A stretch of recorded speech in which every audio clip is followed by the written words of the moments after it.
While the democracy is still under construction, those who actually fought for Kazakhstan's independence ask for some attention from the government. On Tuesday, the National Patriots organized a protest action in Astana. Several dozen members of the countrywide movement Желтоқсан Haqiqat gathered at the square in front of the government's palace. This was already the second visit of Желтоқсан activists to the capital, as the first was held in December of the last year.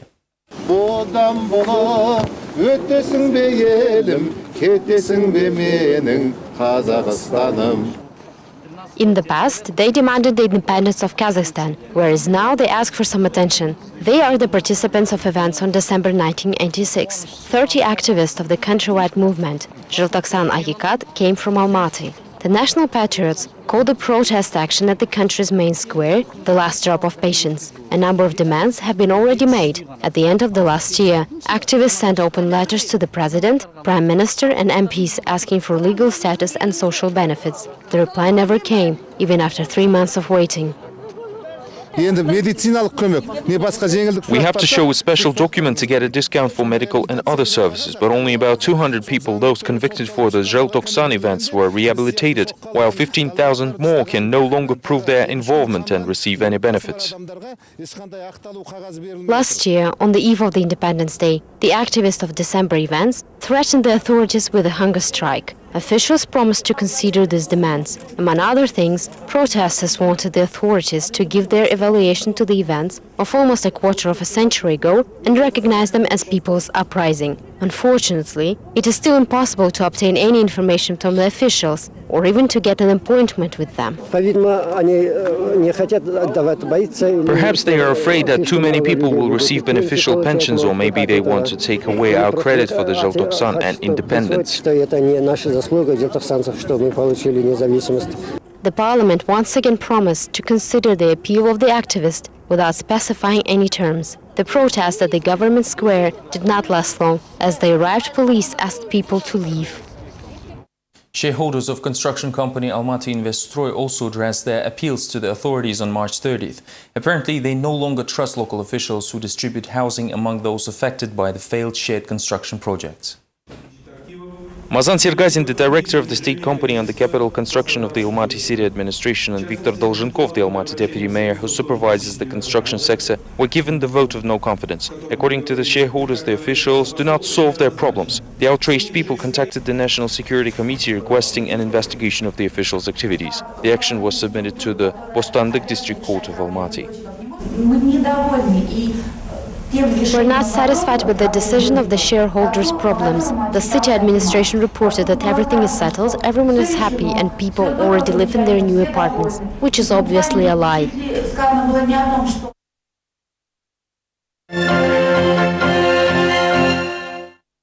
While representatives of Alliance Bank chiefly report on the completed restructuring of debts, the financial institute's former shareholders were called speculators and are forced to go at law with their former partners. The next report has more.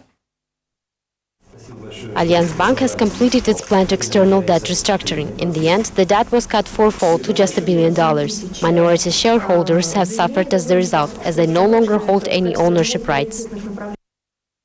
The resolution of the Kazakh Agency on the Regulation and Supervision of Financial Market and Financial Organizations in relation to the compulsory redemption of 100% of the ordinary and preference shares of Alliance Bank and their later sale to the fund Samruk Kazana for 1 tenge emerged from the conditions of the restructuring plan, which makes the arguments of the Financial Control Agency unsound.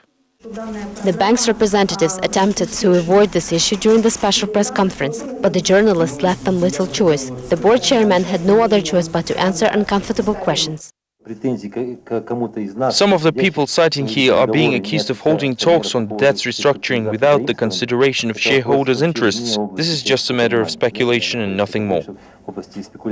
The suit against the Financial Control Agency and ALB has already been signed by 13 people. The first hearing was held on Monday, although one of the defendants did not show up for the process.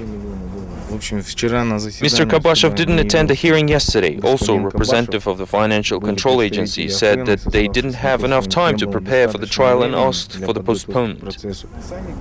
Each party has its own view on the future prospects. The bank's representatives say that in the next 2 years, the state will sell its share package, perhaps to a strategic investor. However, the name of the potential buyer is yet unknown.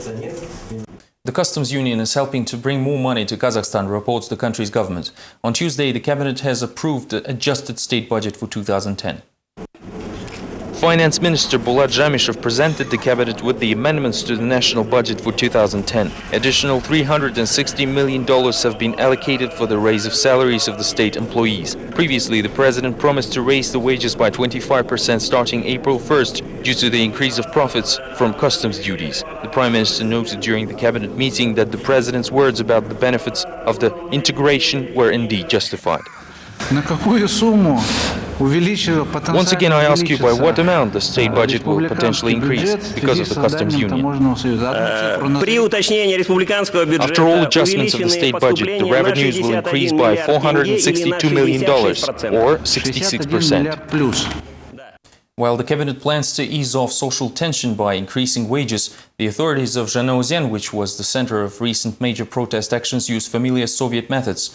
The regional administration has organized a field trip to the capital of Kazakhstan for 20 local pupils. These students are the children of oil field workers who were recently demanding the raise of salaries. Find out more from the next report. Prior to today, the 15-year-old Garifullah Kadyrgaliyev has seen the Bayterek monument only on the TV. Today, the boy is not only seeing the famous sights, but is also considered somewhat a celebrity. State TV channels hastily cover the arrival of 20 students from Zhanaozen. This student trip is not linked in any way to the events in Zhanaozen. The trip is organized as a seminar at the initiative of businessmen. From now on, these trips will be held during every vacation. Businessmen spent nearly $5,000 for the tour. In Astana, students visited the most beautiful of sites. The trip culminated with making of fishes. Garifullah also touched the replica of their president's right hand. I want to become a good man. To do so, I will have to study well and take care about my family. Bayterek tour guides are puzzled why so much attention is brought to the visit of Zhanaozen children. After all, kids from different regions of the country come here every day. Perhaps the executive branch is trying to smooth over the social tensions, using children as the most powerful tool in advertising. These were the latest updates from Kazakhstan. Thank you for being with us and goodbye.